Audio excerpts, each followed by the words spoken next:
Hey, I'm Tom, and this is my 1965 Shelby AC Cobra replica, and this is our walk-around video. All right, so this is ERA number 2028. It was the 28th ERA FIA replica built. Let's keep all those acronyms in order. People really love the ERA replicas because of their authenticity and their kind of historical accuracy. This original body design started as an AC Bristol and AC Ace in 1953, and then evolved into the Cobra when Carroll Shelby put the first V8 in one of these. The one advantage these cars have over the original Cobras is the ladder frame chassis is a little bit more reinforced. It has some more reinforcement in this area of the car, so for any kind of collision, gives you a little bit more metal around the driver's compartment, where the original Cobras were just aircraft style, almost bicycle frame tube chassis with an aluminum Coke can skin. This car is built as an US Road Racing Championship and FIA replica. So this is the way these cars were set up for those races in 64 and 65. It's got the kind of traverse roll bar support here that goes into the passenger's floorboard. This is the way they were set up before the 427s, when they then put the roll bar going toward the back. So it's set up as an early 289 car, and if anybody knows anything about the FIA US Road Racing Championship cars, the 289 cars are the better balanced Cobra. It had a smaller engine up front, so the weight distribution and balance of the car was way better than the 427 cars. Now the 427 cars have incredible amounts of power. Everybody knows they're legendary, but these were the cars that were winning all the races in 64 and 65 that really made a name for the Cobra. The reason it makes it a lot of fun to drive and own is it's so raw.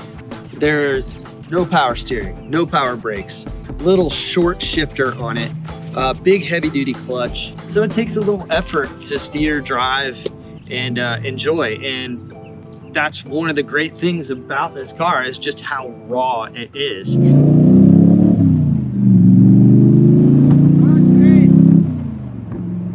So one thing about this car that's really fun, it's this short little shifter, and just the wheel response, it really does grab the road.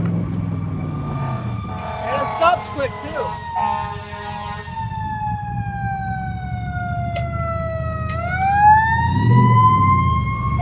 In case of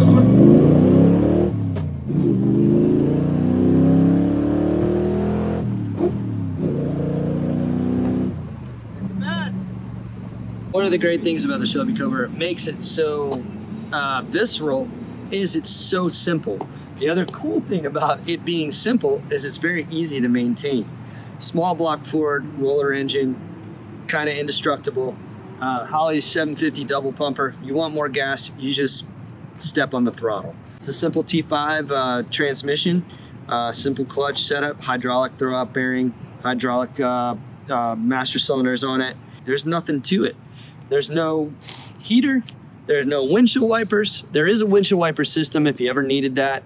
You can put the windshield arms on it, but we kept it super stripped down, super race car style, the way these cars were set up in the 1960s. We wanted it to be kind of era specific. It's got a Jaguar style emergency brake lever. We do have a little cell phone holder with a charging port on it, which helps keep your cell phone charged when you're going to car shows and whatnot. Again, these are these racing bucket seats that were preferred by like Bob Bondurant and the guys that were running Targa Florio and some of the cool like hill climbs and all that. If you look at some of the more famous 289 Cobras, you'll see these seats in them as opposed to the little rounded buckets. We have current SFI rated 5-point racing harness in this car. It has 2 shoulder harness, 2 lap belt, and an anti-submarine belt. We do have a current fire extinguisher as well. The dash is set up as bare bones, as utilitarian as possible. It does have a cool little horn that works. Let's talk about a couple things in the cockpit of this car, which is really fun about a Cobra. The speedometer is over here on the passenger side of the car, and the story goes for these FIA cars, that the FIA insisted that Cobras have a speedometer in the car. And Carroll Shelby was like, we don't want a speedometer distracting the driver. They didn't want the extra weight. They just didn't want to distract the driver with any gauges that weren't necessary. So he had Phil Remington, in kind of an FU to the FIA judges, drill a hole in the passenger side of the car and put the speedometer as far away from the driver so as not to distract him from the actual gauges that he needed to maintain the vehicle on the track. So this car is set up for tracking. We've got toe straps on the corners. We have the original FIA style lift bar, quick jack lift bars, which nobody really uses a quick jack anymore, but if you wanted to, you could. We have a radot style racing mirrors on either side, which gives us a little more visibility, both on the road and on the track, which is important. These are Trigo style knockoff wheels. To get these wheels on and off, you have to use a lead hammer on the spinners. They're set up for tracking. There's no safety wire on them right now. And if you don't have them on tight, you don't have them on tight. The suspension has been totally gone through. Brake-wise, we've got Corvette PBR style calipers in the back. This is an outboard brake setup, which makes changing brake pads a heck of a lot easier than the Jaguar setup, which has inboard rotors and brakes, which are a pain in the butt to change. This has ERA's independent rear suspension, so the car really feels balanced and grippy, and especially on these Avon tires. Let's talk about brakes. Up front, we have Willwood 4-piston calipers. The way ERA set their Cobras up to use kind of mid-year Camaro, I guess maybe even 70s, 80s Camaro style braking up front. So it has GM D52 style calipers on it. But we upgraded this with 4-piston Willwoods. And this car is set up with Hawk track day pads. I think they're HPS track day race pads all the way around. They do take a little warming up, so on cold days you need to be aware that this does have race brake pads on it, and they do throw a lot of dust, so got to be cleaned a good bit. But it stops on a dime, and they're not going to fade on you on a track day, which is really important. It's a mild-mannered 302, which is nice. It's super reliable. It does have a Holley 750 double pumper on it, which is great. All right, so let's see what's under the hood on this car. We have gone through a lot on the engine compartment on this car. It was really kind of dirty when we got it. So we did a new alternator, new hoses, flushed the cooling system, new valve covers, new gaskets, new distributor cap, new spark plug wires. They call this the teardrop or water drop or ripple air cleaner. This was the air cleaner that was used on the 260 Ford V8, which was the first V8s that were actually put in the Cobra. So it's got this vintage style Mustang GT style air cleaner. And it's got Holley double pumper, 750 HP carburetor on it. But we got this thing dialed in so this thing runs like a top. The front shocks have been replaced with Coney coilovers. They were originally these Spax stock ERA coilovers. And I upgraded to Coney's just because I fully redid all the front suspension components, replaced all the bushings with nice new poly bushings. It's got the original style ERA radiator on the front, which is great. It's a great radiator, it keeps the thing nice and cool. On the cooling system, we put a catch can for the overflow tank. Your totally enclosed cooling system for track days, so you're not dripping radiator fluid on the track when you get hot. At any rate, this thing runs great, starts great. I got good grounds on it. We replaced the voltage regulator. So it has a glass pack style exhaust. It's actually pretty quiet for a Cobra. It's not super smooth. The only thing this doesn't have that the FIA cars had were the little trunk dimples, but this is set up as a US Road Racing Champion car.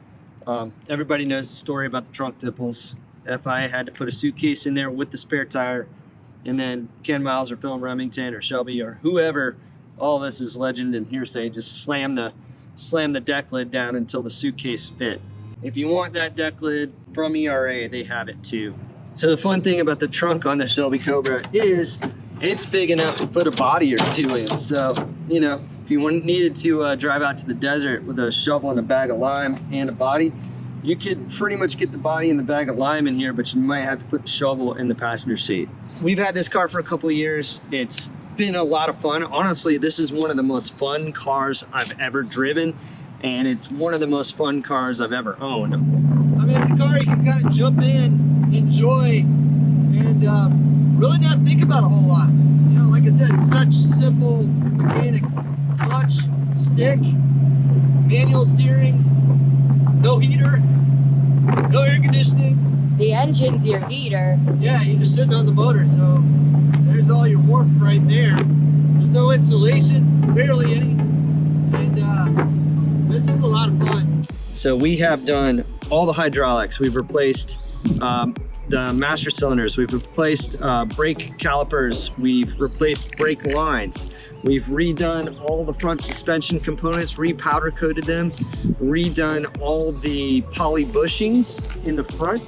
The rear bushings are in great shape. Those were great. We redid the brake calipers out back, entirely bled the system, bled the clutch master and throwout bearing setup. All that's new. So like I said, it's well sorted, ready to rock, ready for track days. And I always try to take these cars and leave them better than I got them. And that is definitely the case with this car. So it's super dialed in and super grippy and just drives like a dream in the S's. And really on the straightaway, you got plenty of power. This car is just so much fun to drive and own. And I think whoever buys this car is gonna really enjoy it as well.